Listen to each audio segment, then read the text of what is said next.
Welcome back to our final session of Day 3 of the Nature for Life Hub.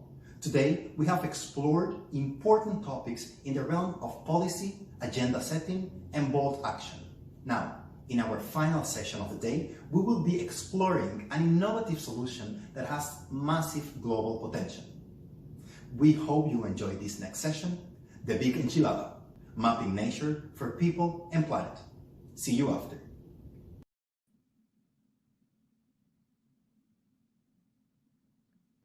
Hello, I'm Femi. Okay, I know you're here for the title, but you're going to stay for the content.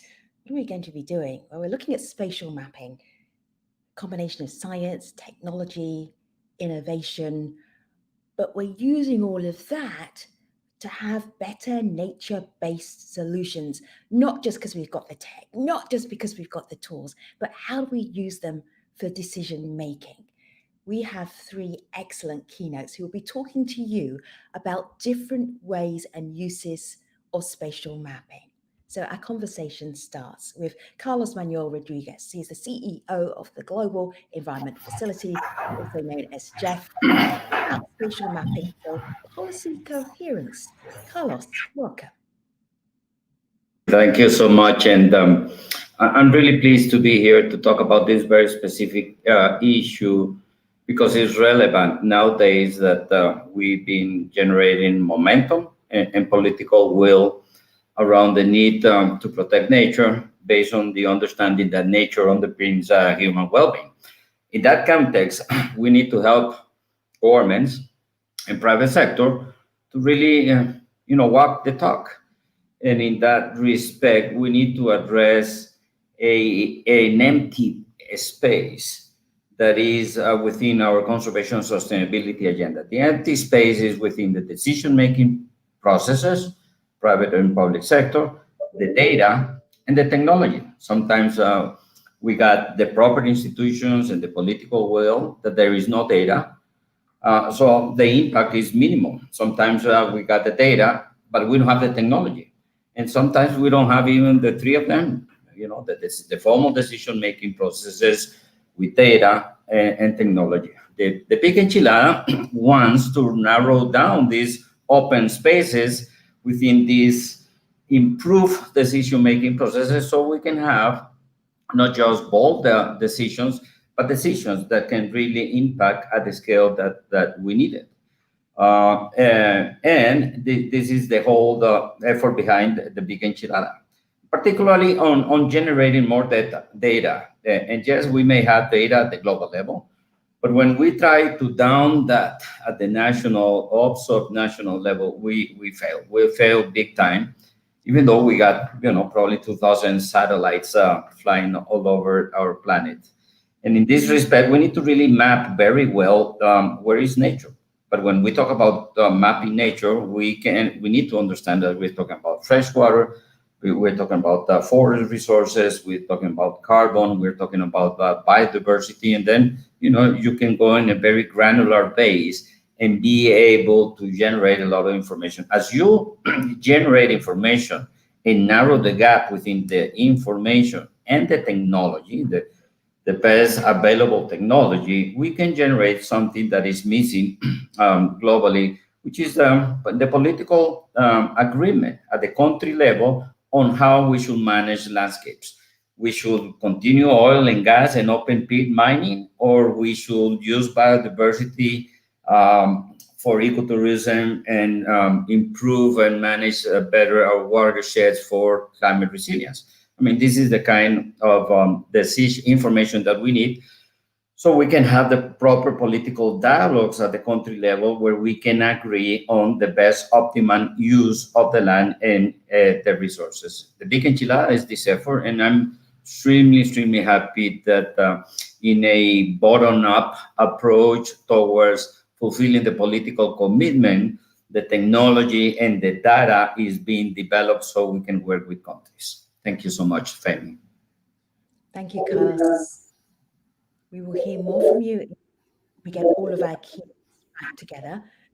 I'm going to move on with keynote number 2. And this is really important because what we're looking at is spatial mapping, the technology of it, helping us to map nature for people and planet. But the technology bit is where Rebecca Moore comes into our keynote lineup. She is the director of Google Earth. She has brought pictures. I'm looking forward to it. I'm leaning in, Rebecca. I'm leaning in. Take it away.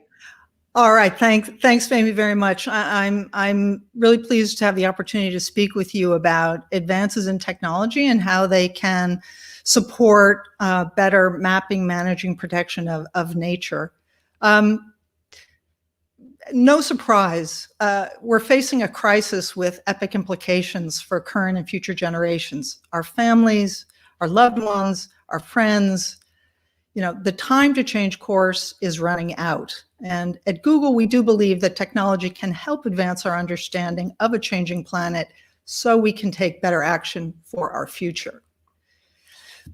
Over a decade ago, we launched Google Earth Engine as the first cloud-hosted planetary-scale geospatial analysis platform with the goal to improve understanding and knowledge of our changing planet and apply that to address global challenges. Earth Engine combines a daily updating and sometimes every 15 minutes updating catalog of hundreds of feeds of satellite imagery and other geospatial data sets, together with unprecedented access to cloud computing horsepower to turn all of those pixels together into knowledge to guide decisions. The first groundbreaking result was Matt Hansen's high-resolution map of global forest cover and change that he published in Science in 2013. It's garnered almost 6,000 citations to date. That map required 1 million hours of computation, but because we ran it on 10,000 computers in parallel, the result was ready in a few days. On a single computer, it would have taken 15 years. This data set, and by the way, I hope you fasten your seatbelt because we're going to go fast. This data set provided the foundation for Global Forest Watch, which now provides weekly alerts on new deforestation events, such as in the Amazon, so authorities can actually take rapid action. Moving to biodiversity, one of the first significant biodiversity results using Earth Engine was led by Anup Joshi, and he showed that the international goal to double the wild tiger population is achievable with effective forest protection and management. So these computational breakthroughs in cloud computing are relevant for nature. As Dr. Joshi reported, what would have taken 1.5 years was done in less than a week using Google Earth Engine. The Tiger study then helped inform a comprehensive global study focused on nature-based solutions. A team led by Eric Dinerstein used Earth Engine to create a blueprint and spatially explicit map to help countries solve the twin crises of biodiversity loss and climate change that they call the global safety net.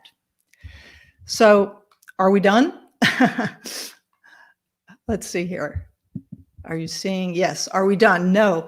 There's a new project that we're talking about publicly here for the first time, in which we're partnering with National Geographic Society and the World Resources Institute to build a dynamically updating land use land cover map at 10-meter resolution. We call it Dynamic World. Land cover you can think of as the Earth's base map. It's the fundamental data set that underlies science, policy, and action across sectors. I know I'm going fast here, but our goal is to provide a regularly updating land cover map that has unprecedented spatial and temporal resolution, is free and open to help countries set and track targets to protect, manage, and restore ecosystems. So how did we do this? Well, World Resources Institute brought their expertise in defining the taxonomy, the set of 9 land cover classes that would be the legend essentially for this land cover map. National Geographic then guided experts to develop the training set to train the deep learning model, the AI model, by labeling more than 25,000 Sentinel-2 satellite images, more than 1 billion pixels with the appropriate land cover class. We can safely say this is the first time a deep learning model has been run at this scale over the entire globe with multiple innovations, and this is now in preparation for publication. So now here we're demonstrating teaching the model to learn what a given land cover class looks like. So you can see this set of images that are labeled go into the model, and then we present it with a new image, and it classifies each pixel with a land cover class automatically. So now let's look at the results, and I'm almost done here. Here's a section of an area in New Zealand. This is the imagery, and here is the 10-meter resolution land cover map. Here's an area in Costa Rica, and here is the corresponding 10-meter resolution land cover map. We've run this now for 26 countries. Costa Rica was the first, and we're sharing these initial country maps with UNDP for the ELSA mapping process to test the usefulness of these maps for ELSA mapping. We plan to release the global map next year, including a 2020 map, as well as annual maps back to the start of the Sentinel archive. So if all goes well, what do we hope will come of this? This is a wonderful illustration of the power of Costa Rica's policy and implementation on the ground to restore healthy forest from 1984 to 2018. May there be many more such outcomes. Thanks very much. The fearless Rebecca Moore doing a live show and tell on a virtual platform. What could possibly go wrong? Nothing, Rebecca. Fantastic. Great. We are going to get you to come back. In fact, all of our keynotes will be coming back in about 10-15 minutes, which gives you a chance, whatever platform you're watching on right now. So this is Nature for Life Hub. So you may be on YouTube, you may be on the actual website, wherever you are right now, where you're watching it as it's happening. You can ask a question to our keynotes, but you need to be quick because they will take those questions in about 10-15 minutes time. So our final keynote is very special, and we're looking at spatial mapping for this keynote and the connection with science, right? Thomas Lovejoy, Senior Fellow of Biodiversity and Environmental Science at the United Nations Foundation. Thomas, good to have you. So thank you, Femi. So here's what's so incredibly exciting about these new remote imagery capacities.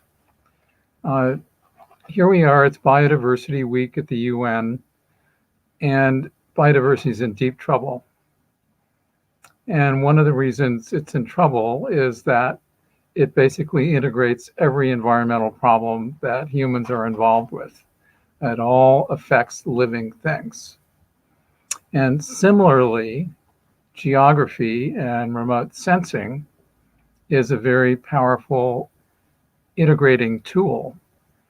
So when you can look at essentially land cover with this remote sensing imagery, you're actually looking at what's happening to the biodiversity for better or for worse. So it's extremely powerful. I'm deeply excited about dynamic world. So one of the things that is so great about it is that it's so up to date, almost to the minute, which means that policy decisions and action decisions can be based on essentially current information. It will allow planners to figure out ways to put natural connections back into the landscape to make all that biodiversity able to move in the directions that climate change are pushing them. Without those connections, the plants and animals involved would basically be facing an obstacle, and extinction would be the other alternative. So this gives us the ability to knit back nature, to see it responding in real time, adjust what we do, and even take a huge place like the Amazon, which basically operates as a system, making half of its own rainfall and generating moisture for every country in South America except Chile. It has to be managed as a system, even though it's 8 different countries. And this kind of imagery will give us the ability to watch all of that and find ways to back off from a tipping point towards a major transformation to dry savanna-like vegetation in the south and the east. So that's the power of this remote sensing imagery, to integrate the best of science into the latest of information for the best decision making. Thank you.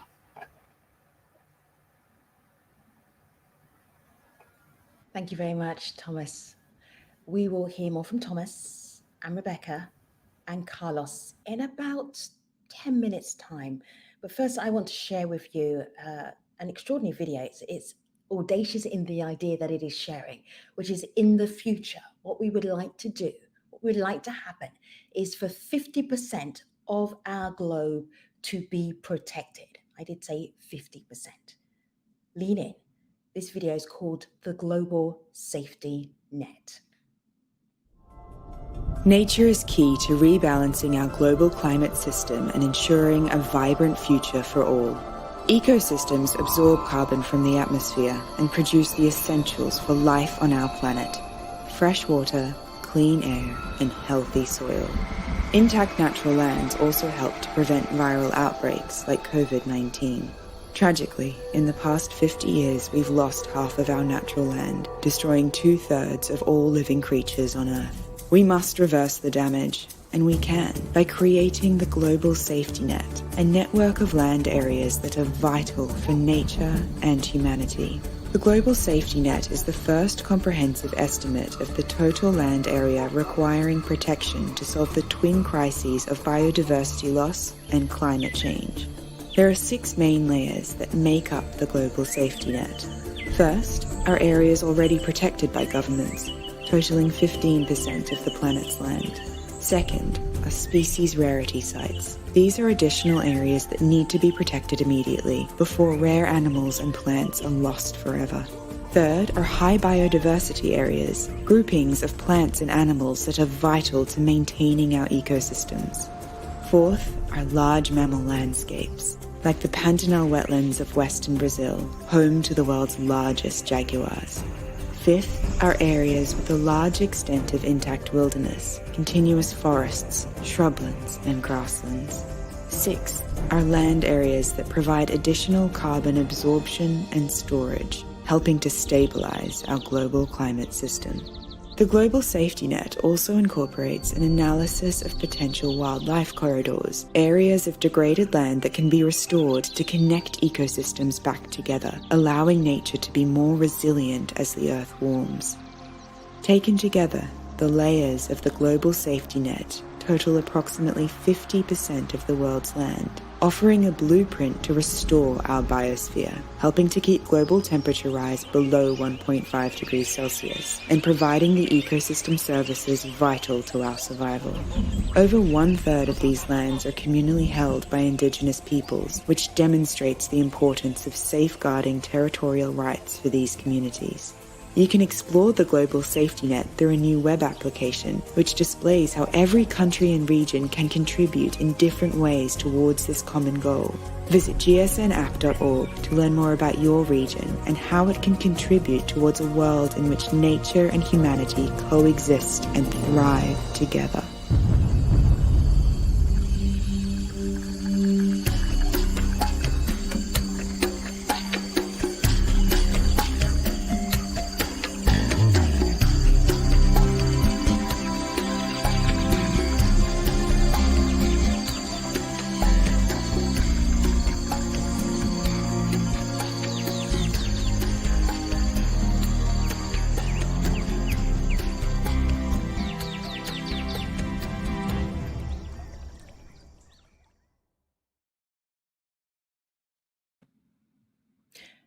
How do you do a cost-benefit analysis on an initiative that is so audacious that it wants to protect 50% of our globe. How do you even begin with the finance there?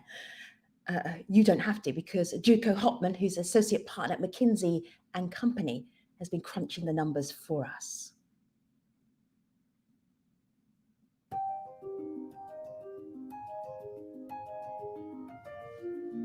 Nature is not typically destroyed because people actively dislike nature. Instead, it is destroyed because the business case for the alternative, for conversion to farm, fishery, mine, or suburb, is so often better articulated and more compelling. And yet we know very well that humanity relies on nature and natural capital to thrive, including to thrive economically. Now, conservation involves legitimate and very difficult trade-offs, but still this disconnect suggests that a form of market failure caused by lack of information may frequently lead to suboptimal investment decisions. McKinsey and Company set out to contribute to addressing this market failure with a new report, Valuing Nature Conservation, in which we built on existing data sets and methodologies to quantify the benefits and costs of protecting 30% of the planet by 2030. Because conservation trade-offs are often made at a local level, we used highly detailed 5x5 kilometer geospatial analytics and assessed 35,000 data layers for each of the 6 million pixels on the planet. And we then considered 6 different scenarios to get to that 30% protection globally.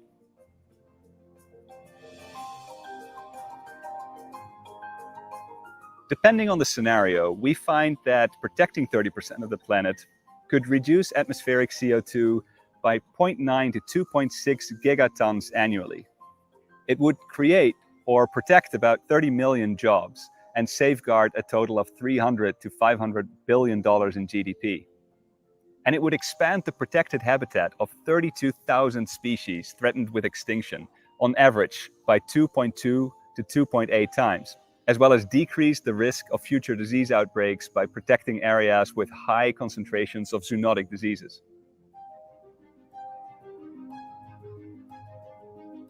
On the cost side, we project that the operating expenditure of conservation would go up by about $20 to $45 billion a year. But in over half the areas that we assessed, the GDP benefits created by ecotourism and sustainable fisheries alone would outsize these operational costs by more than 3 times, even before considering the many downstream benefits that we were unable to size for all 6 million pixels.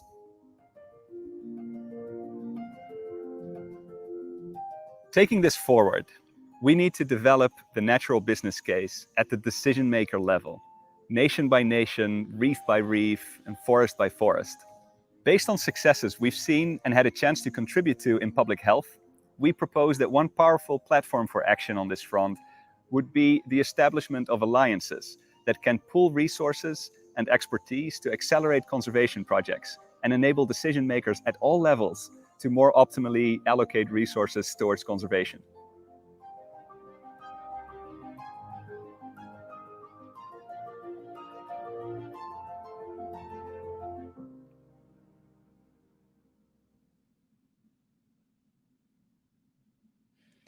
We have 5 minutes for a post-keynote discussion. Let's bring back Carlos and Rebecca and also Thomas.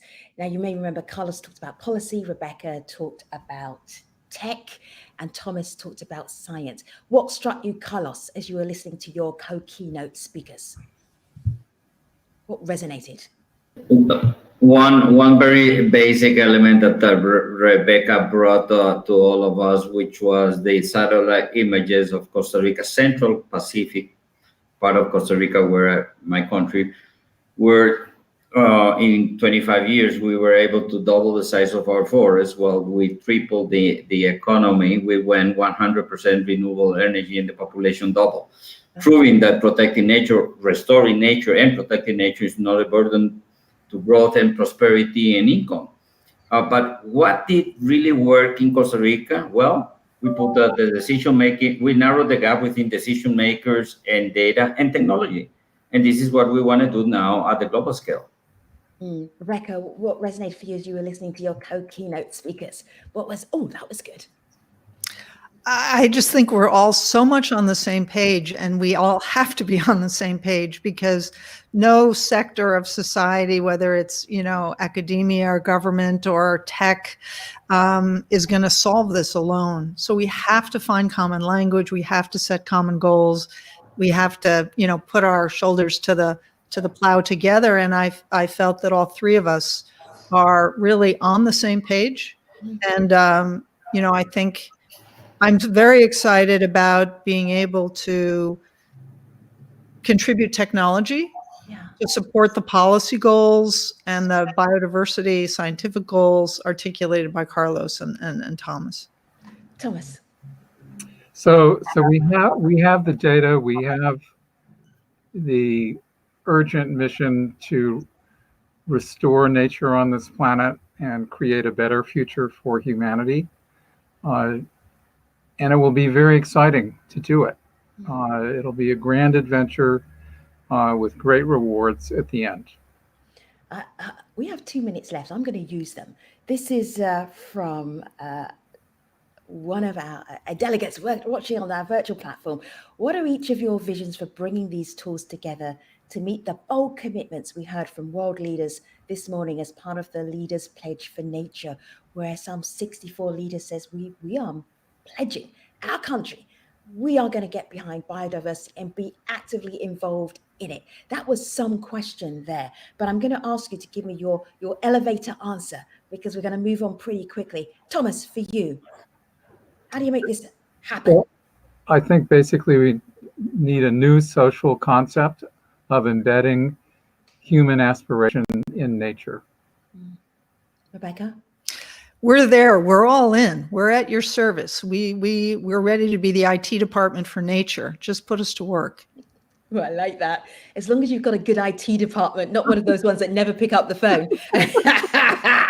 Good analogy, though. Obviously, Google Earth has an excellent IT department. Carlos, you better have. Doco mentions us the economic benefits to protect 30% of the planet. I can only imagine if we were to protect 50% of the planet. Thank you so much, Keynotes. Good job. Thomas, Rebecca, Carlos, we appreciate you. Thank you for being on our session today. Take care, everybody. Thank you, Femi. Oh, you're very welcome. You're very welcome. Good questions as well, platform. All right, so we are looking now at national stories as we map nature for people and the planets. The Big Enchilada is the part of the title for this session. So what we wanted to do was give you a vision from down on the ground from 5 countries that the UNDP is working with. And you'll hear the term ELSA, Essential Life Support Areas. Where should we start?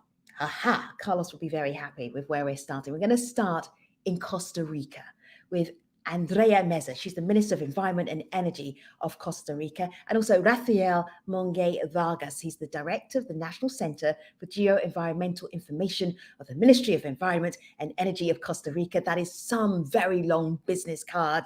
Let's hear what they both have to say.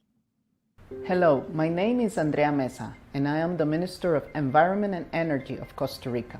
2020 is a critical year for humanity and for the planet we call home. We face 3 deeply interconnected crises: climate change, biodiversity loss, and the COVID-19 pandemic. Let's look at climate change. Experts agree that we have less than 10 years to prevent global temperatures from rising more than 1.5 degrees Celsius. Crossing this threshold could lead to the end of life on Earth as we know it.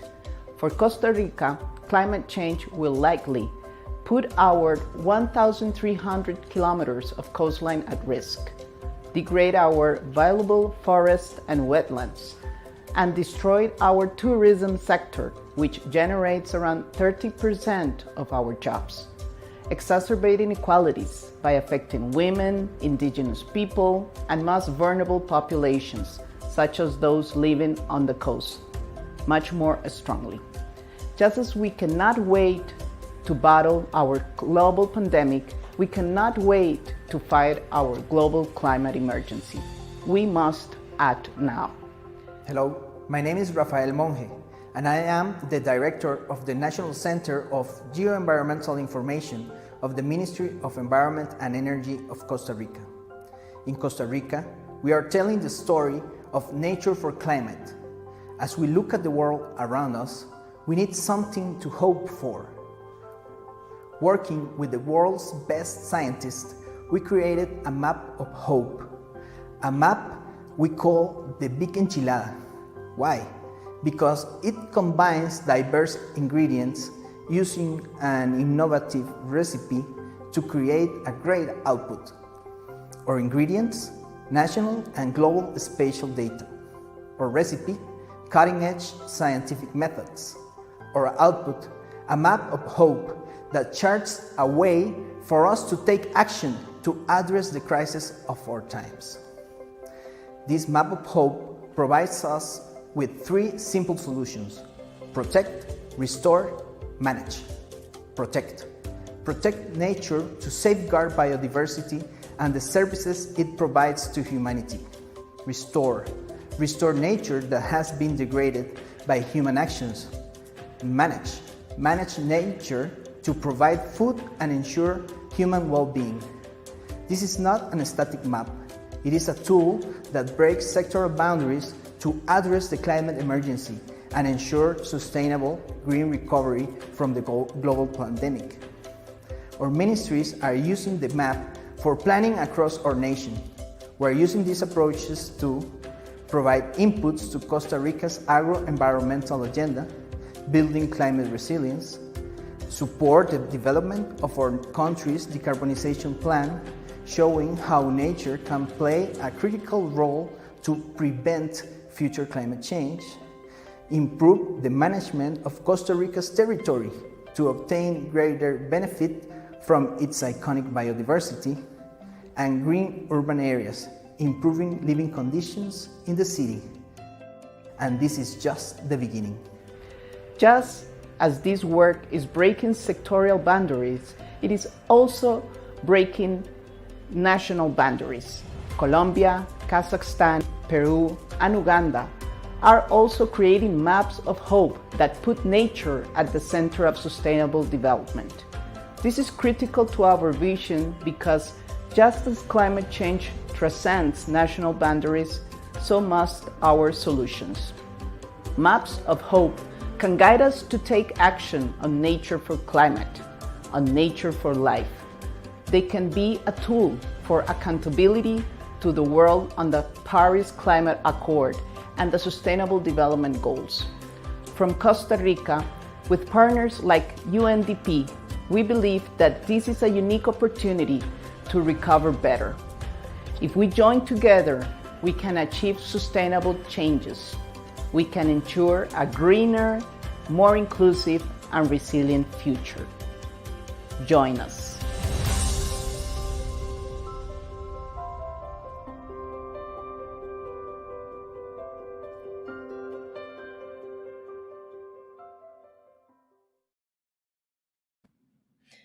What can spatial data offer the world? In Costa Rica, they're using it for climate and climate resilience.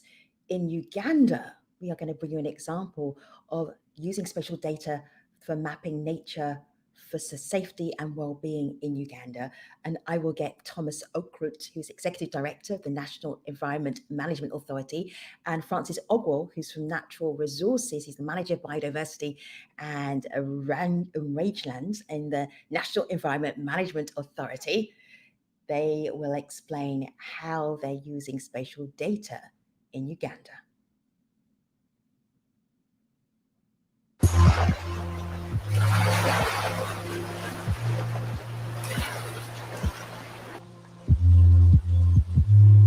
Hello, I'm Dr. Tom Okurut, Executive Director, National Environment Management Authority of Uganda.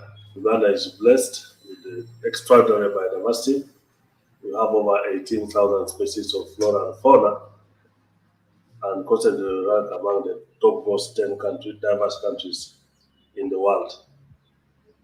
These species thrive in Uganda because of the diverse habitats that are present in the country, ranging from the mountain ranges to the lakes, wetlands, and forests, river system network which are distributed around the country.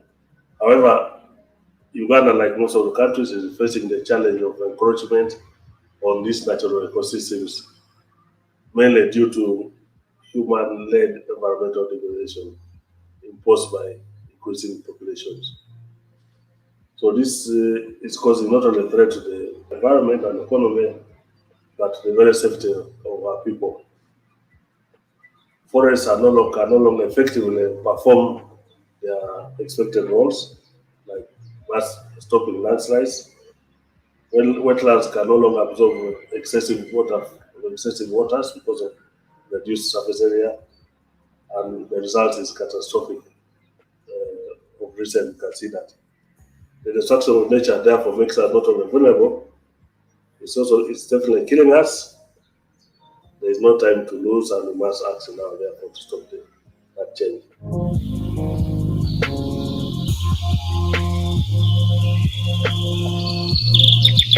In Uganda, we are telling a story, and a very important one as such.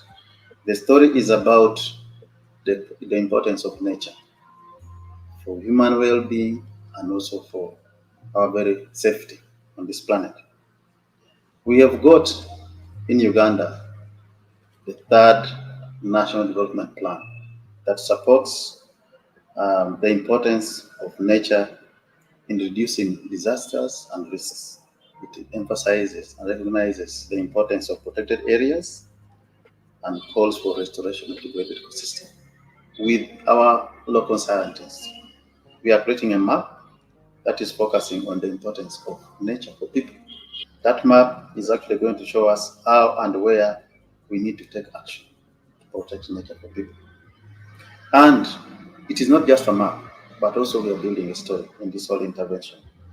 We are trying to get political will so that we can also integrate the most innovative global technologies with our own very own national knowledge.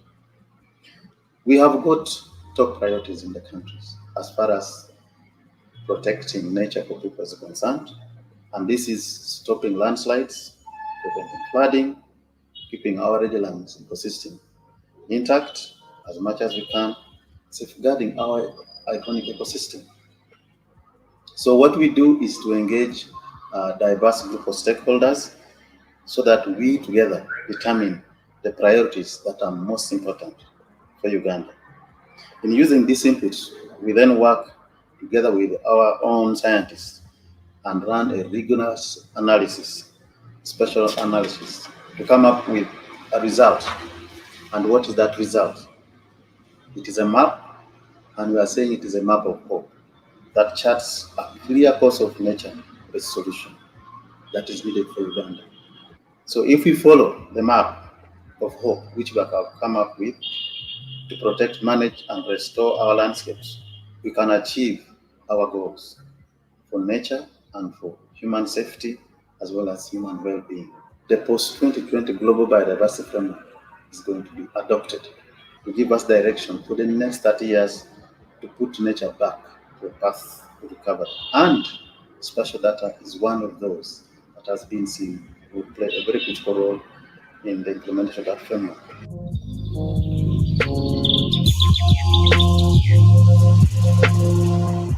Human development and nature conservation are often considered as conflicting goals, but this is a false paradox. Because human health, well-being, livelihoods, disaster risk reductions are inextricably linked to healthy ecosystems. We know that we depend on nature, but right now, nature is depending on us.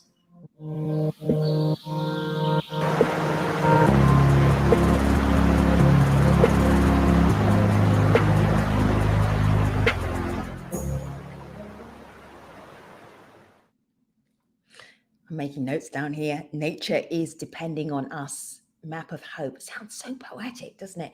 What is that even? Spatial data, when you combine that with on-the-ground mapping for essential areas where people need help, whether it be climate or health and well-being, you put those together. That right there is your map of hope. So what we're doing is we are looking and showcasing some of the countries the UNDP is working with right now using spatial data. Let's stop off in Colombia. In Colombia, they're mapping for nature, for water.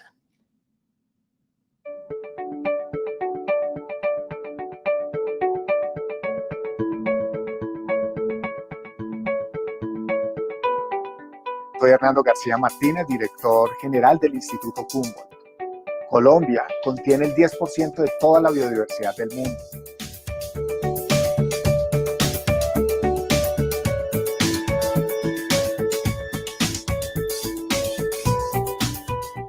Ningún otro país tiene más especies de aves u orquídeas en el planeta.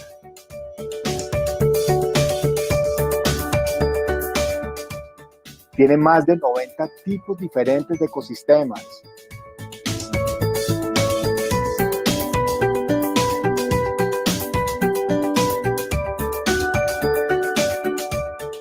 Y alberga más de 58.000 especies diferentes que han sido descritas por la ciencia.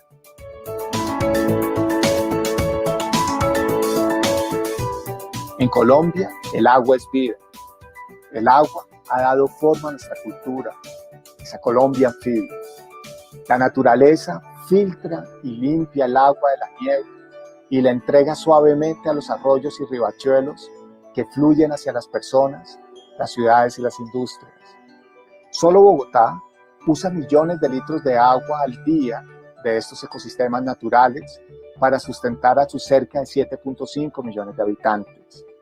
Pero la destrucción de estos ecosistemas que dan vida amenazan nuestro suministro de agua, amenazan la sangre vital de nuestro país.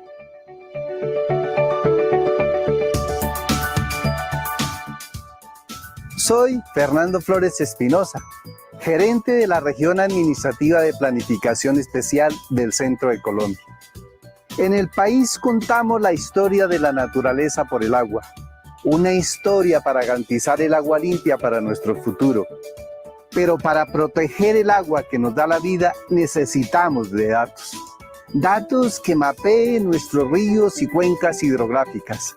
Datos que tracen mapas de los lugares donde los bosques filtran el agua de las nubes y que mapean donde las presiones humanas amenazan estos procesos. Necesitamos datos para saber quién usa el agua y cuánta se necesita. En Colombia contamos con diversas instituciones que los construyen para tomar decisiones adecuadas para la gestión del recurso hídrico. Hola, mi nombre es Jimena Puyana. Trabajo en Colombia como gerente nacional de desarrollo sostenible del PNUD.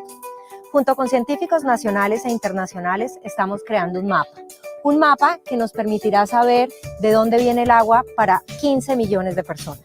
Un mapa que nos permite conocer cuáles son los ecosistemas estratégicos que debemos conservar y preservar.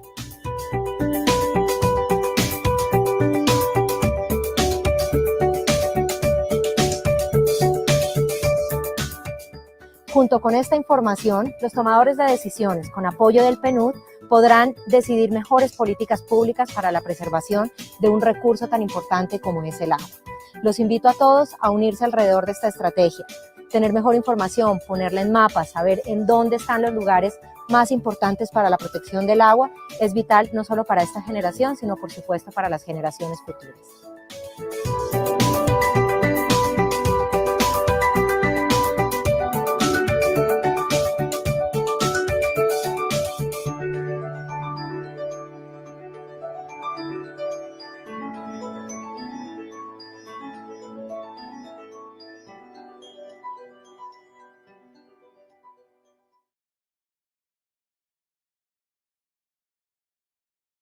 Down on the ground. Kazakhstan is the only Central Asian country that is in the UNDP pilot for these maps for hopes. So I'm going to hand over to Jakub Beris. He's a resident representative of the UNDP Kazakhstan.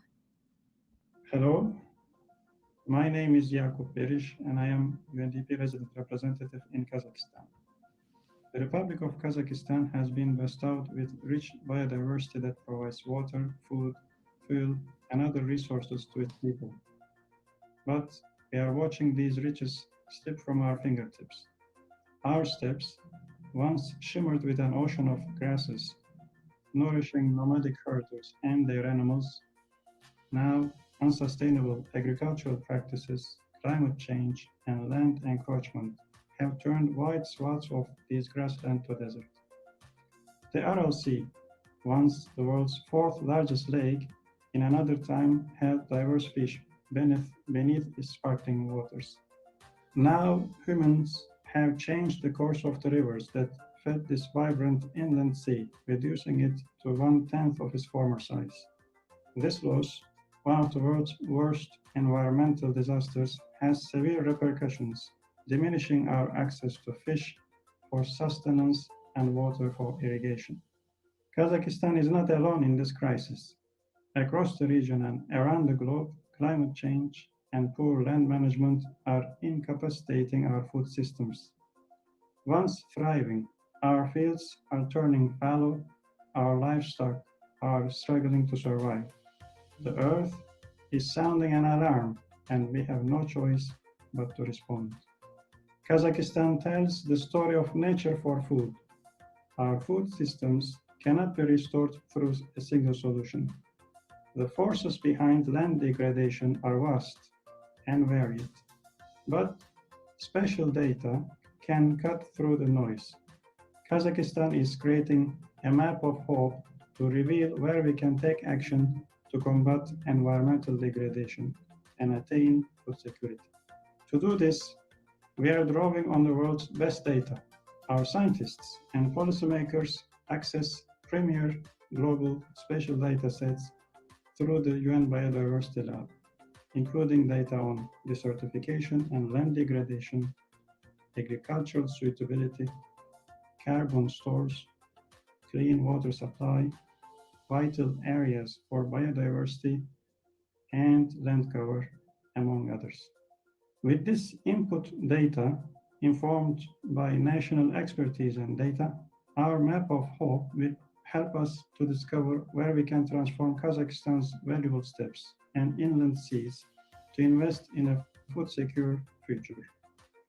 Our map of hope will help identify locations most amenable to planting drought-tolerant crop varieties, developing solar and wind technologies for irrigation, and planning for protected areas commitments. Just as global data can help us to identify where to take action on nature for food, it can also help us to monitor our progress. Using dynamic data, updated in a near real time, will help us track the impact of our actions. Our map of hope can serve as a beacon to other countries in Central Asia and around the world who face similar issues. Together, we can take the pulse of the planet. Together, we can take action for nature, for food, and for life. Join us.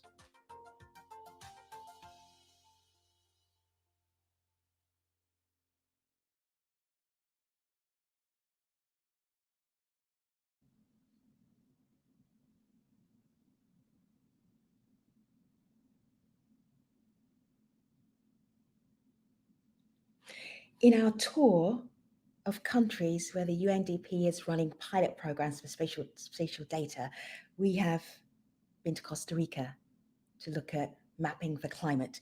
We've been to Uganda to look at mapping for safety and well-being. We've been to Colombia looking at mapping for water. Kazakhstan mapping for food and food security. Now, of course, the spatial data can do all of this. It doesn't do it in little silos, but we want to give you very clear examples so you can focus in on all of the very different things that spatial data is able to do. So our final stop takes us to Peru and mapping for prosperity. Let's hit the video first, and then we're going to meet the Vice Minister, Gabriel Chiandria. But first, the video.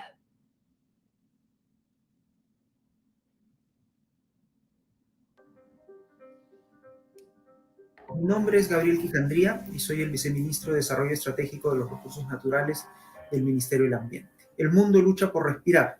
La destrucción de ecosistemas como los bosques conlleva la reducción gradual de los beneficios que estos prestan, lo cual es un factor que hace menos llevadera la pandemia que está destruyendo los pulmones de la humanidad. La COVID-19 nos demuestra las consecuencias de abusar de nuestro planeta. A pesar de haber sido tratada por mucho tiempo como desechable e inagotable, la naturaleza tiene las soluciones para la gente, para el planeta y para la prosperidad de todos y todas. El momento de la acción es ahora. El Perú quiere contar la historia de la búsqueda de la prosperidad a través del impulso de las soluciones basadas en la naturaleza. Una recuperación verde depende de nuestra capacidad de atender las necesidades de todas las personas. Para eso, los tomadores de decisiones necesitan acceso a datos oportunos y precisos, desde una mirada integral acorde al ecosistema y el entorno. Necesitan oír voces diversas. En el Perú, estamos escuchando tanto a los pueblos indígenas, jóvenes, ciudadanos y ciudadanas, como a los encargados de formulación de políticas para crear un mapa de la esperanza, que dará forma a la recuperación verde e inclusiva en el Perú.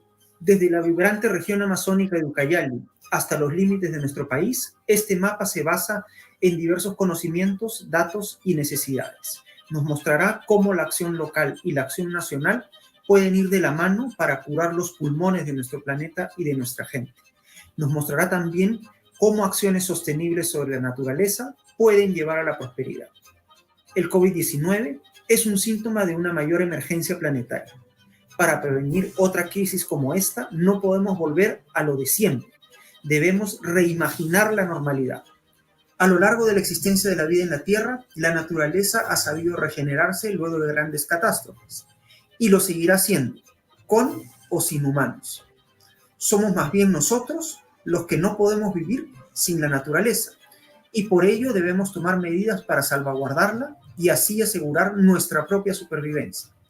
Únanse a nosotros para luchar por la naturaleza. Únanse a nosotros para luchar por la vida.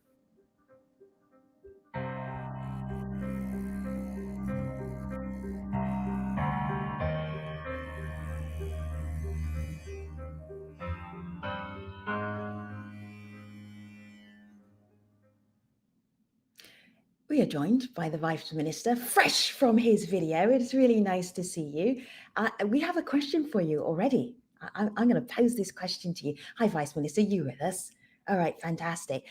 Mariana says, greetings from Peru. How are you envisioning the knowledge exchange process between the pilot countries once the maps of hope have been elaborated? What did you learn? How will other people learn from your experience, Vice Minister?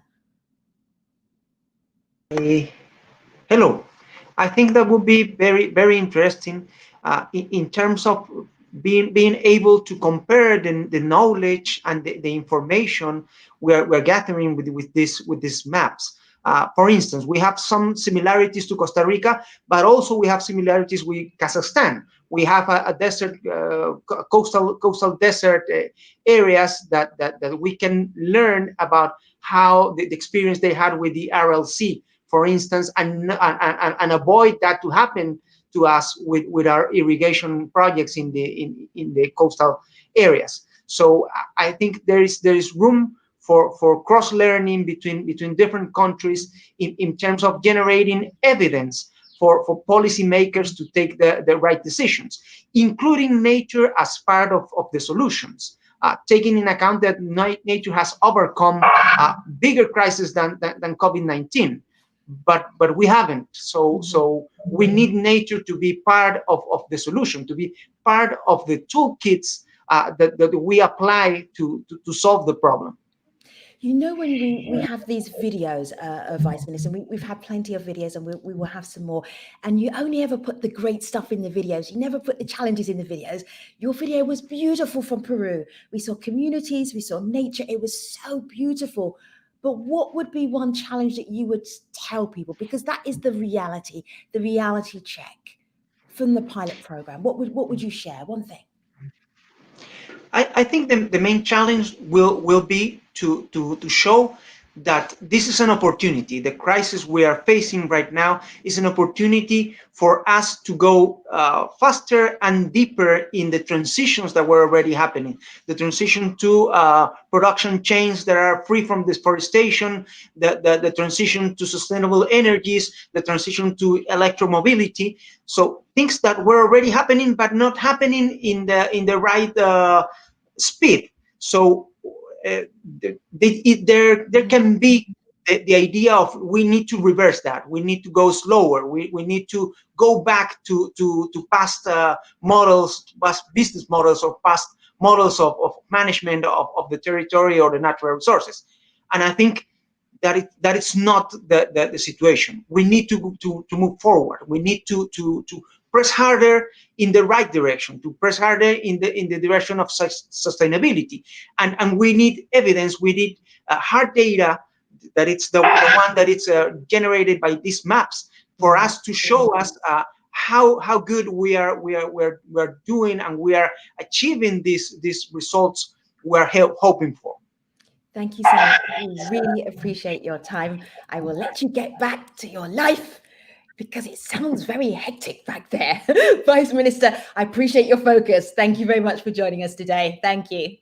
Thank you, Finn. So, we need to dig a little bit deeper into tools and how to, and I have just the team to do this. So if we're looking at spatial data, what are the tools that we need to make the mapping happen? Let's go to Dr. Steve Bromby. He's a senior advisor at the National Geographic Society. Hi, Dr. Steve.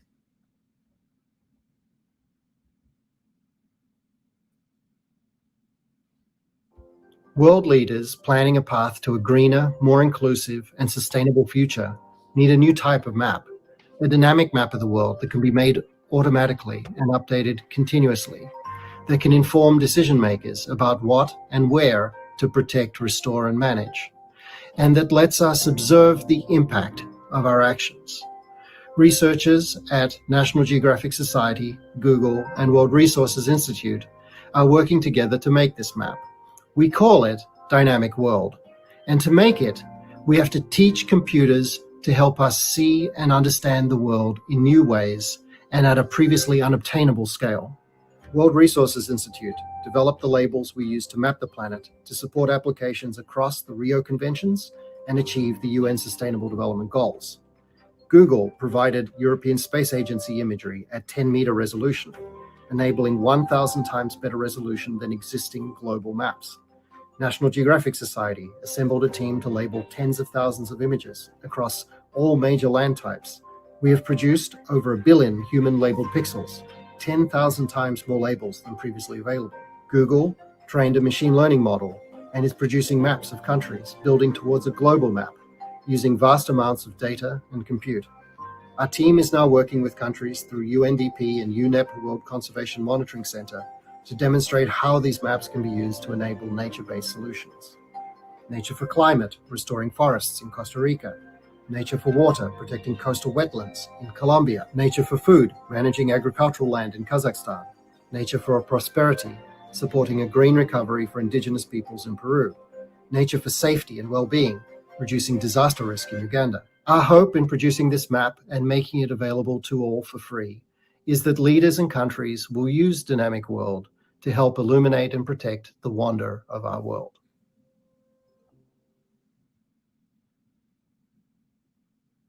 We're digging deep, we're going technical, so you can find out more about spatial mapping, spatial data. We're talking about tools. Data on marine and carbon. Dr. Enric Sala is an explorer in residence at the National Geographic Society. Dr. Sala, over to you. Today, only 7% of the ocean is in marine protected areas, but we need much more. Why do we have only 7%? Mostly because there is a conflict with fishing. The fishing industry is telling us we cannot protect more because we need to catch more.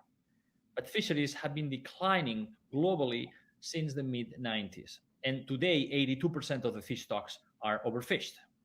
So what are we going to do? We are going to dispel this myth using data. Now we have global data on biodiversity, on fisheries, and on carbon stocks. that tell us that if we protect at least 30% of the ocean, the right 30%, we will obtain multiple benefits. One, biodiversity benefits. We would protect unique and irreplaceable marine biodiversity and all the ecosystem services that it provides, including food. That's the second benefit. We know that if areas are fully protected from fishing and well managed, there will be spillover of fish that it's going to help to replenish the areas around. So if we protect the right 30% of the ocean, the global fishing catch will actually increase. And three, we have a climate change mitigation benefit. Sediments on the seafloor contain twice the amount of carbon that we can find on the soils of the land. And activities like bottom trawling and eventually deep sea mining disturb huge amounts of this sediment that contain a lot of carbon, thus producing carbon emissions because some of that carbon is going to remineralize to carbon dioxide. So this is where new data, availability of data at the global scale, is going to help us design a network of marine reserves covering 30% of the planet for the benefit of people and nature. Thank you. Thank you. We move on to Andrew J. Plumtree. What Andrew is going to do is talk to us about some key biodiversity areas, and he is the head of the Key Biodiversity Areas Secretariat. I'm going to practice how to say biodiversity, and Andrew will talk to you. We know that global biodiversity is undergoing unprecedented declines, and that biodiversity is not distributed equally across the planet. But for decades, we've failed to agree on where is most important for biodiversity. As a result, we've been unable to guide governments and business on where conservation actions should be prioritized or development activities restricted. Over the years, it became obvious that in order to halt biodiversity loss, we needed a standard measure to assess areas of global importance for biodiversity that can be applied to all countries and ecosystems. In 2004, the World Conservation Congress asked the conservation community to develop just such a standard. After years of multi-stakeholder consultations and using decades of science and on-the-ground experience, 11 criteria for the identification of key biodiversity areas, or KBAs, were agreed and published in 2016. At the same time, the KBA Partnership was launched, bringing together 13 of the world's largest conservation organizations to agree on one approach and to roll out the KBA program together. The World Database of KBAs currently holds data on more than 16,000 sites. This information can be readily accessed and is being used by governments to guide protected area expansion, by finance institutions and companies to avoid impacts on the most important places, and by donors to channel funding to where it will have the greatest impact. Unlike many global data sets, KBAs are assessed at national level by local experts and stakeholders. Several countries are starting to identify their KBAs. Canada, South Africa, and Mozambique have been making the most comprehensive assessments across many species groups. KBA national coordination groups are being established in countries to move the KBA assessment process forward. KBAs are being recognized as critical for guiding spatially explicit national biodiversity strategy and action plans, as well as in the implementation of the Sustainable Development Goals. Key biodiversity area identification and conservation must form a core component of the post-2020 global biodiversity framework if we are to succeed in halting biodiversity loss and putting nature on a path to recovery by 2030. We continue our look at data, the data that is required to map for nature. Dr. Andrew Hansen is Professor of Ecology at Montana State University. He's going to take us into the NASA Forest Integrity Project. Dr. Hansen. I'm Andrew Hansen at Montana State University.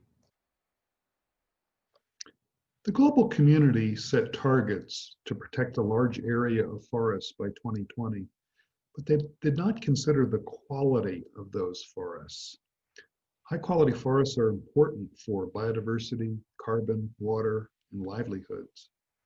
Our research team asked, where are the best of the last of the tropical forests?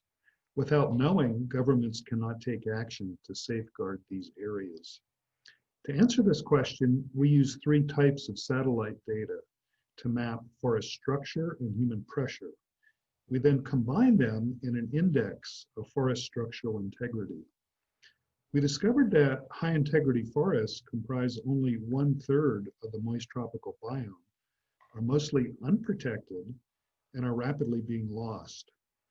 We use this information to develop a policy-driven framework with 4 strategies: maintain protection, enhance protection, restore forest landscapes, and reduce human impacts. We piloted the project in 8 countries and have shared data with an additional 21 countries. We're now asking, how has the human footprint changed over time? Do high integrity forests mitigate extinction risk for vertebrates? Which high integrity forests best connect protected areas? And how can countries and the world take action for integrity? We advocate that ecosystem integrity be included as a 2030 target to ensure the health of planet and people. You can learn more here.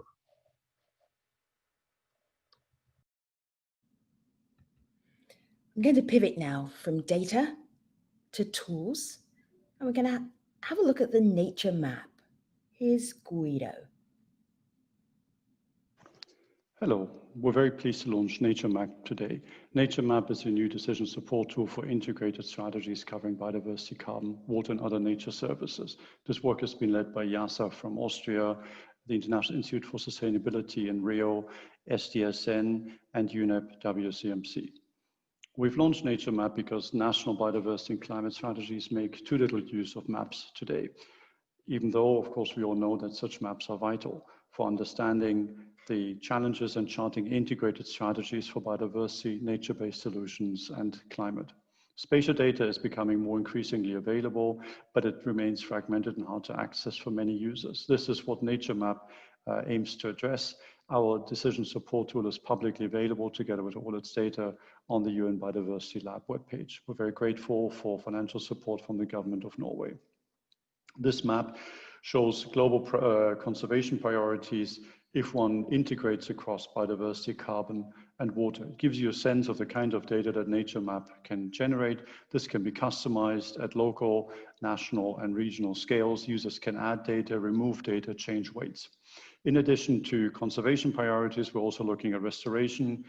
This map has been presented and developed by the International Institute for Sustainability using the Plangaea platform. A first national application is underway, led by the Fundación Bariloche in Argentina. The researchers have applied nature map techniques to develop national scale maps of biodiversity, carbon, water, and croplands. These are being aggregated now, combined in order to support integrated land use planning in the country. In terms of next steps, we want to promote such country-level applications. In addition to Argentina, work is starting in Colombia, India, Indonesia, Mexico, and some of the Amazon states in Brazil. We're keen to work with other governments and to hear from you if you'd like to apply some of the techniques and perhaps data from Nature Map. Second is we want to work with ELSA and many other partners to advocate for spatial data and climate and biodiversity strategies. Third, we want to continue to improve the layers on the UN Biodiversity Lab webpage. And finally, we see opportunities to integrate terrestrial data from Nature Map with the marine data that National Geographic have presented. Please reach out to us if you're interested to find out more and if you're interested to apply some of the Nature Map data. Thank you. Thank you so much. Guido was so understated, so humble. They launched the Nature Map. They have just launched it. Dr. Guido Schmidt, Traub, Executive Director of Sustainable Development Solutions Network, just adding a little bit of excitement to your announcement. All right, we continue looking at tools. Thank you for your patience, Kirill. Kirill Pretorius is the Deputy Director of UNEP-WCMC. She is going to talk to us about the World Database on Protected Areas. Thanks, Kirill.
We are looking at mapping for nature using spatial data from satellites, then using on-the-ground mapping technology, and those two combinations of tech and coming together, sometimes known as a map of hope, because of what that information can actually do. We are sending you information. It's flying through the screen at you. I know that. But if you go to the Nature for Life hub and you look underneath the section for this actual conversation, you will find so many resources there. If you've missed something, you'll be able to catch up. Now, talking about resources, we're going to go to the World Resources Institute.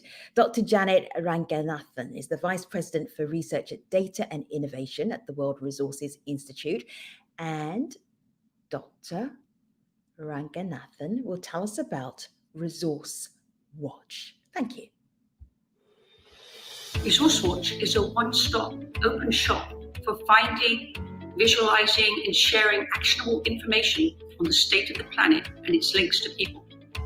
Global challenges, climate change, food and water insecurity, disease and fires are complex and often interwoven, playing out across multiple scales, requiring joined-up approaches to address. Resource Watch drives transparency and accountability. In Indonesia, local journalists use it to create a microsite showing the human causes and impacts of the devastating forest fires. A combination of interviews and powerful data visualizations help push back against a false narrative that fires are a natural phenomenon rather than linked to human land management. We will soon shine an even brighter spotlight on land management. We have partnered with Google and National Geographic to create a 10-meter resolution global land cover map using modern artificial intelligence. A pilot version is already informing planning in Costa Rica, and we will work with UN Biodiversity Lab, Impact Observatory, and others to scale its use to additional countries. Users can also customize their experience on Resource Watch, creating personal dashboards and alerts which send information straight to their phone on hundreds of high-quality datasets, many near real-time. And soon, they will also be able to upload their own datasets to combine and visualize with the Resource Watch datasets. Resource Watch API is open source, meaning others can build applications on it. Examples include Global Forest Watch and the Water, Peace and Security Initiative, which recently won the Luxembourg Peace Prize for its cutting-edge early warning prediction model for water risks and conflicts. What gets mapped gets managed. Resource Watch helps to get the right information in the right hands at the right time to drive more joined-up approaches for a sustainable future.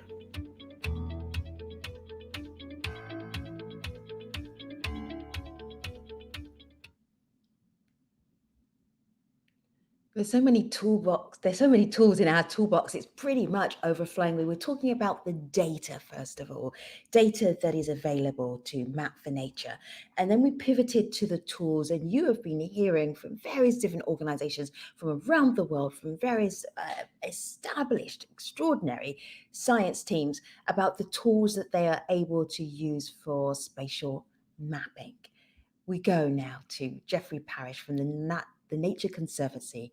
And Jeffrey is going to tell us about the oceans, mapping nature for people and planet, but his focus is going to be on our oceans. Jeffrey. Hi, I'm Jeff Parrish, the Global Managing Director for Protection Efforts for the Nature Conservancy.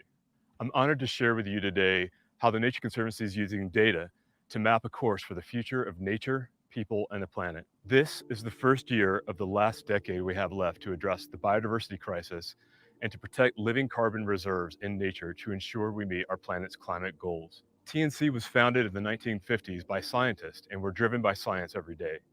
But today, we live in a very different world. Ecosystems are massively converted, protection efforts have fallen short, and the effects of climate change are here now. Our scientists have developed spatial data sets looking at the full range of terrestrial, marine, and freshwater biodiversity that we, as part of a living planet, cannot afford to lose.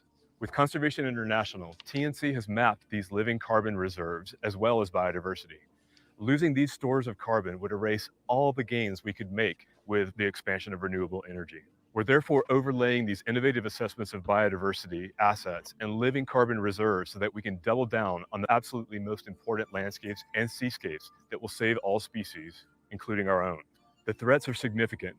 We're losing 22 football fields of habitat per minute around the world, and we've lost 68% of all wildlife since 1970, the year I was born. And when we overlaid the footprint of our world's indigenous peoples, to whom we all owe respect and gratitude, we see that at least a third of these priority areas are under their effective and millennia-old stewardship. They have stewarded this planet throughout history, and the planet's future depends on our authentic partnerships and support of their leadership. Indeed, none of us can do this alone. That's why TNC will make our data and maps available to all nations and all peoples in the effort to protect 30% of the Earth's habitats by 2030. With the best science, radical partnership, and innovative financing, we will succeed at securing representative and durable protection of the Earth's biodiversity and living carbon reserves.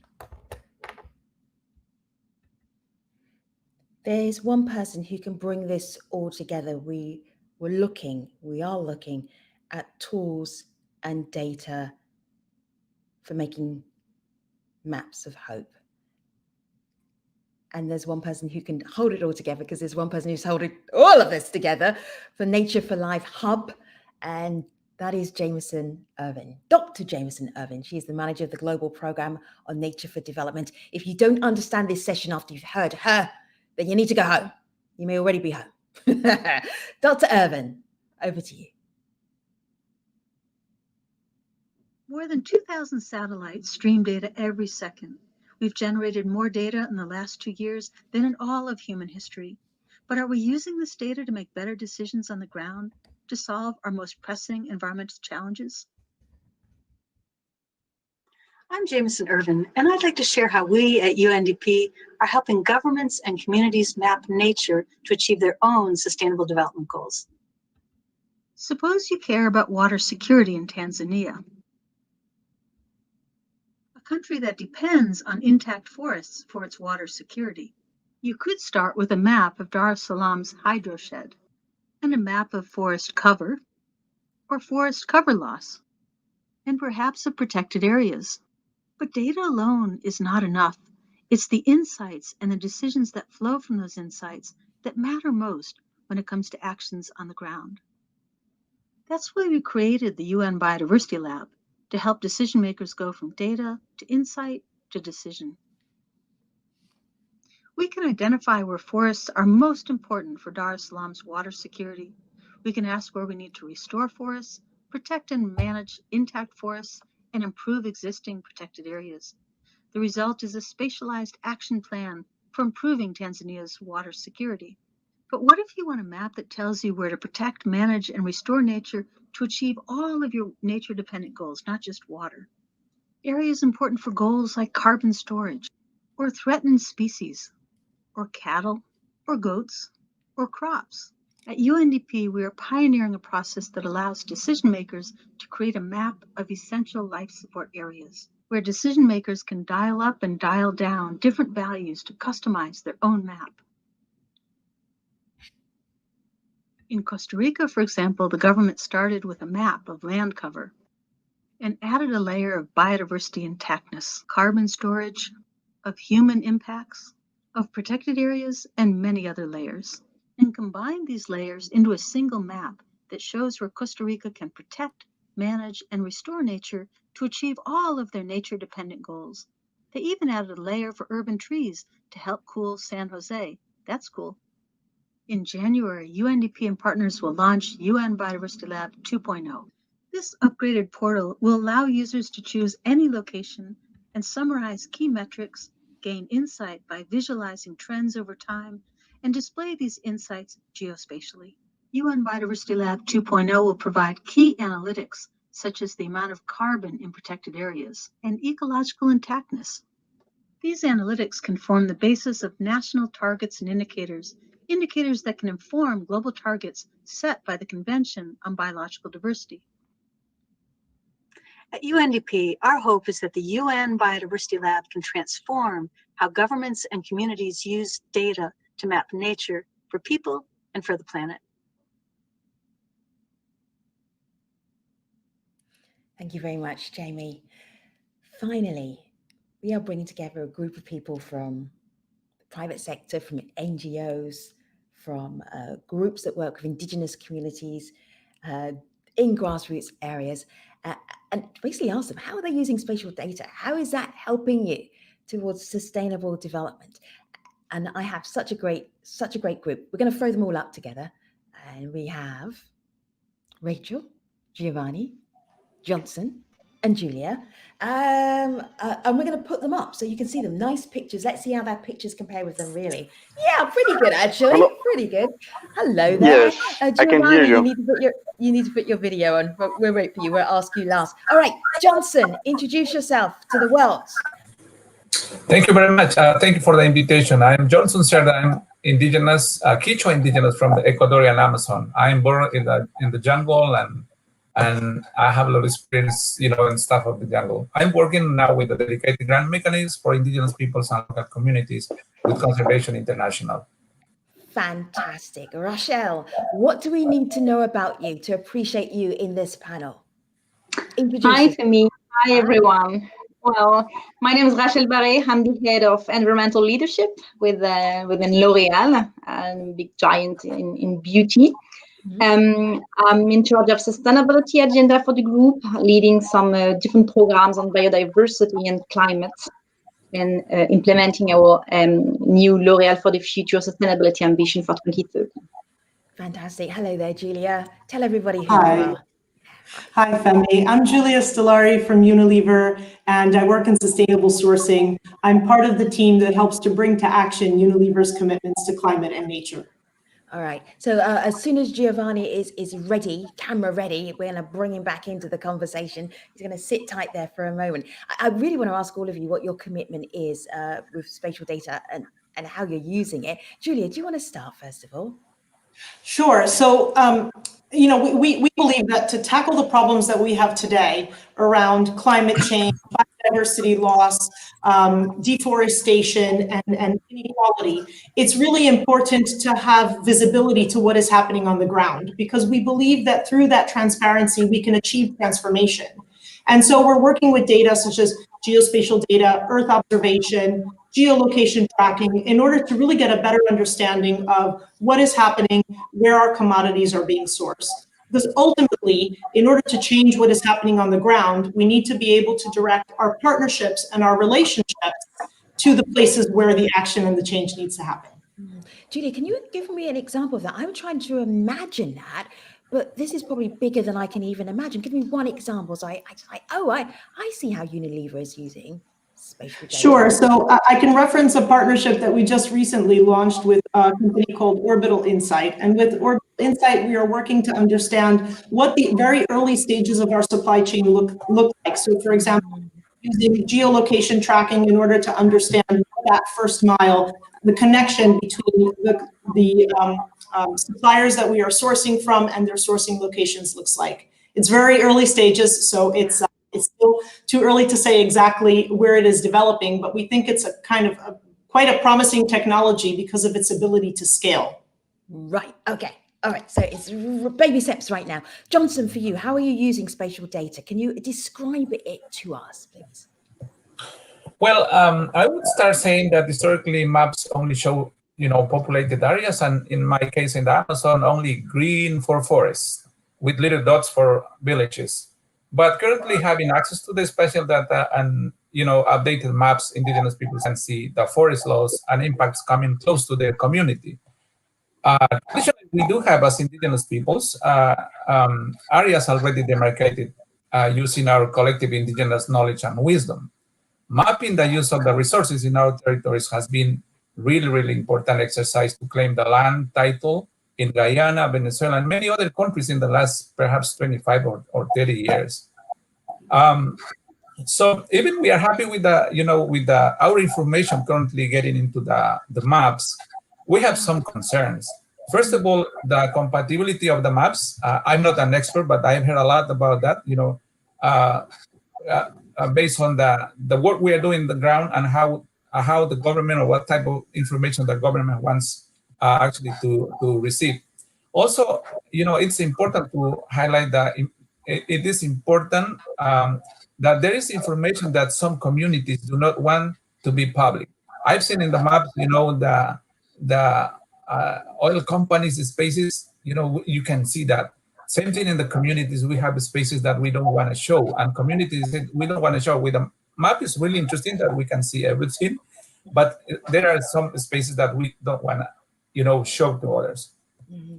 Rochelle, unless you know L'Oreal really well as a company, you will not know their commitment to sustainability, environment. So where does this idea of spatial data fit into your philosophy as a company? What are you doing? Well, thanks, Femi, for the question. Well, for us as a beauty company, as you can imagine, we are quite downstream user of all these forest-related commodities, all these nature-based ingredients that are used to manufacture our cosmetic products. And the supply chain of this wide range of different cosmetics ingredients are often very, very long, ramified, complex, with up to 7 to 10 different intermediaries from the field where they grow to the factory where we use them to manufacture our products. And if we have long been committed to sustainable sourcing and to fight against deforestation, well, we have needed very precise access to all these data coming from the ground, coming from the field, to guarantee that we had 100% sustainable sourcing of all of our raw materials. But we know that sustainable certification is not always enough, and we had to proactively map all our supply chain to ensure 100% traceability beyond certification, all the way back to sources. And this is something that we've done in partnership, in collaboration with our supplier.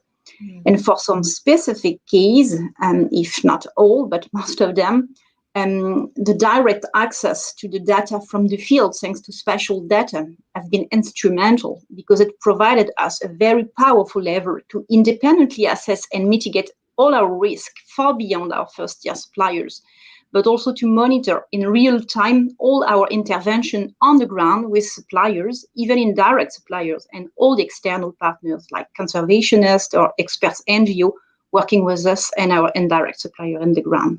So key for us and instrumental for the implementation of our sustainable sourcing activities. Giovanni, we are not going to let the fact that we cannot see you mean that we cannot hear you in this conversation. You are so important. Giovanni, first of all, introduce yourself to our audience. Tell them what you do. Yes, thank you very much. What we do here in the Philippines is to translate the indigenous knowledge about their terrains. And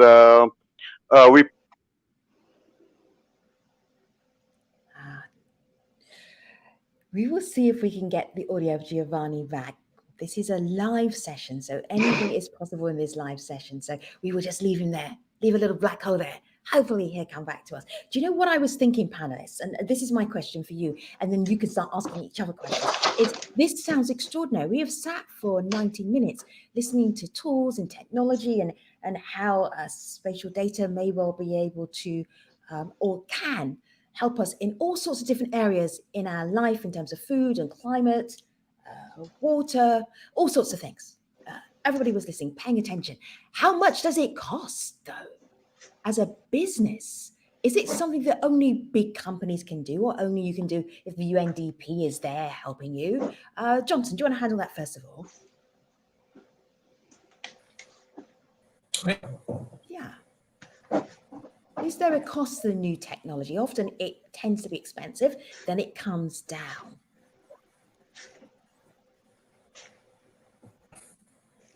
well, it's complicated because we have seen in the communities recently having access to the technology. It's been really, as you said, really expensive and not accessible for communities. And now working in partnership with conservation organizations, we have access to the technology, and we are using in communities drones and also other tools in order to map the territories and insert the information that we have in the community. But the main message is that somehow we need to make more accessible this for communities, because the information on the situation of the biodiversity, the corridors of wildlife and everything is in the community. We do have in the communities that information, and we can insert that information in this in the map.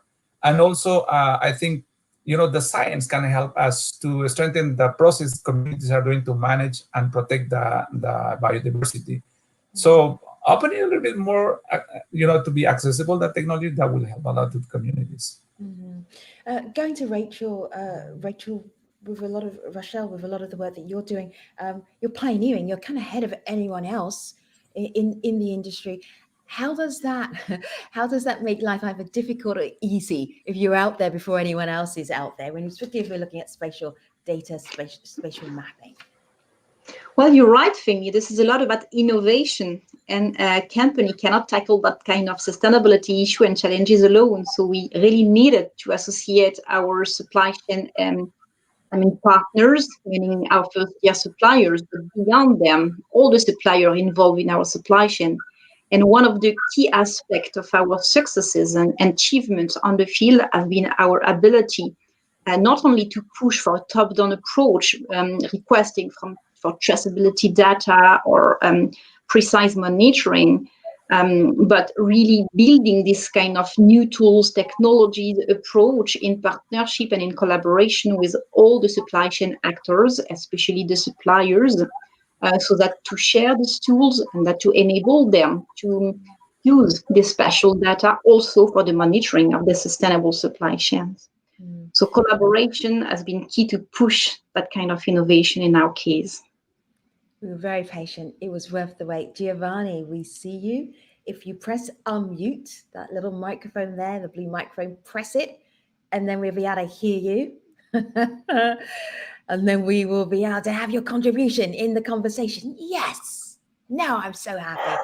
Giovanni, I know that was a big sigh, but make it worth it, Giovanni. Giovanni, first of all, tell everybody who you are. Introduce yourself so they understand the context with which you're talking about this tank. Go ahead, Giovanni. Thank you for your patience. I'm Giovanni. Yes. Thank you very much. I'm Giovanni, and I belong to the Kantanaay tribe of Northern Luzon. I'm currently the president of the Philippine Indigenous Community Conserve Area Consortium, and I'm also seated as a member of the Indigenous Peoples Advisory Group of the Global Environmental Facility. And I'd like to thank you for the invitation. Oh, thank you. Thank you very much. And I would say local time for Giovanni, although we're in the virtual world, so there is no time, there are no clocks. But in the real world in which Giovanni is sitting, it is very early in the morning, and no human being should be up as early as he is. So thank you for that. We appreciate you. And then asking you about spatial data. How are you using it? How is it going to be useful for the work that you do? We have to first make the community feel that they are part of the work. So we put together traditional knowledge and science to enable them and to be able to translate knowledge and values into their material and physical dimension in the form of 3D models and maps. That goes to say that the values and spiritual, cultural values that they attach to these lands are translated into the physical dimension in the form of maps, so that they can see what their knowledge say about their territories. And so what we do here is that we merge mapping and their interpretation of their landscapes, so that the relationship of indigenous peoples to their land is defined. Once these definitions are clear, then this would be used later for evidence-based conservation planning. Julia, I am going to give you hosting duties right now. Which of your fellow panelists would you like to ask a question to? You need to unmute yourself first of all. You don't get out of it that easily. Very sneaky. Yeah, Well, go ahead. That's good. You gave me an extra second to think about it. I'd love to hear from Johnson about an example of a collaboration that you feel is particularly exemplifying the use of digital and spatial data in Julia, that was a great question. Can I leave now? And I'm just going to leave the rest of the session to you. Oh, this is so good. Bye. Go ahead, Johnson. Thank you, Julia. Yeah, well,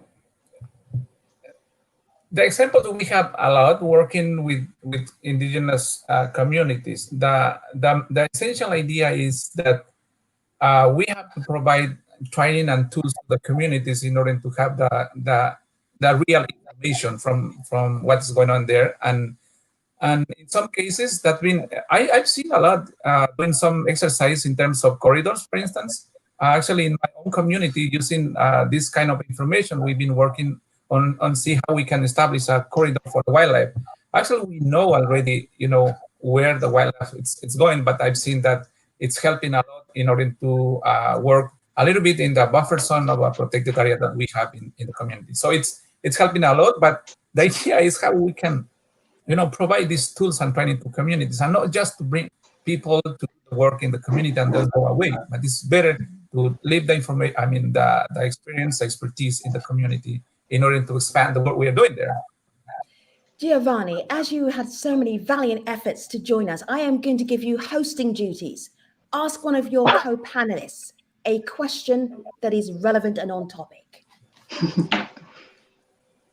Would you share with us, Johnson, the results of any interactions between science and indigenous knowledge in communities that you work with? Oh my goodness, you're putting me to shame. You have fabulous questions. Go ahead, Johnson, but make it brief because we're almost at the end. Actually, we are at the end. Make it very brief. One of the exercise I've seen I think in my first intervention, I said about Guyana, and I've seen closely what they have done there. In order to get the land title in Guyana, the government has requested to identify the areas they are using. So what they did is they used the mapping exercise in order to, in a map, identify where they are using and what they are doing in that areas. And it was more than the area the government was willing to provide information. But one of the problems is that I also said about the compatibility. One of the problems was I think in Venezuela, where communities, they were demarcating and using maps, so doing the same exercise. And the map or the requirements from the government were different. So I don't know if that's the technology or something. They lost a lot of time, and that was really a concern in the community because they wanted to work together with the government and put, a clear map and provide the land title for the communities. So it's been a great experience. But sometimes, the technology, as I said, I'm not the expert on that, but the technologies, the communities are using maybe are not compatible with that. All right, Johnson, thank you. Giovanni, thank you. That was an excellent question. Right, everybody has one sentence, okay? One sentence. And it should be a short sentence. I am going to imagine you in a decade's time, in 10 years' time. How will spatial data, do you think, transform your sector? Now it's in 10 years' time, so I'm not gonna hold you to this, but imagine a decade from now. Rochelle, 10 years' time. Well, I guess that if we think about what will be the next 10 year in terms of access to spatial data, I would dream, as explained by Giovanni and by Johnson as well, to be able, as a business actor, to really get access to spatial data that also include communities' perspective and social dimensions. in addition to the spatial data that we have access to today, so as to monitor the sustainability of our supply chain, both from an environmental and social perspective as well, as we are totally convinced that inclusivity and fairness are conditioned to sustainability. This is a hard question, so you can keep it short because who knows for 10 years' time. But you are thought leaders. So I'm expecting you to give me a good answer. Julia, 10 years' time, spatial data in your sector. What will you be doing with it?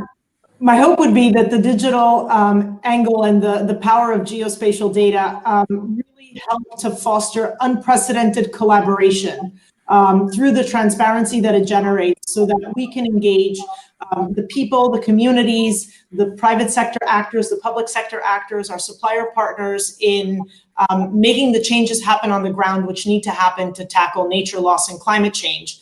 And so that we indeed, as Rachel was saying, also touch on that physical and social dimension of the problem as well.